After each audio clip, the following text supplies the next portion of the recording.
ஒரு சம்பு தண்ணி எடுத்துக்கங்க. அத தோசைக்கல்ல ஊத்தி அதுக்குன்னு வழக்கமா ஒரு விளக்கமாறு வச்சிருப்பீங்கல்ல? ஆமாங்க. அத அடிப்பக்கமா திருப்பி சரிங்க.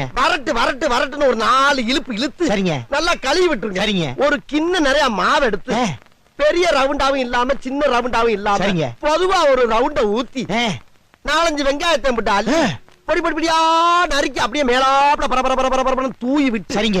ஒரு நீளமான கேரட் எடுத்து அதையும் பொடி பொடியா நறுக்கி சரிங்க. அப்படியே மேலாப்ல பரபரப்பா தூவி விட்டு சரிங்க. ஒரு 16 கரண்டி நெய் எடுத்து சரிங்க. அதுல 6 கரண்டி நெய்ய உள் சைடு அப்படியே லேசா விளாவி விட்டு சரிங்க. 10 கரண்டி நெய்ய தோசைக்கு வெளி சைடு அப்படியே மேலாப்ல விளாவி விட்டு சரிங்க. இட்லி பொடி இருக்கு பாத்தீங்களா? அத அப்படியே அள்ளி மலை சாரல் மாதிரி அதை மேலாப்ல பரபரன்னு அப்படியே பேய விட்டு சரிங்க. பொத்துனாப்ல அப்படி ஒரு பரட்டு இப்படி ஒரு பரட்டு அப்படியே ரெட்டி கலர்ல முருக விட்டு கம ஒரு ஊத்தப்பத்தை எடுத்து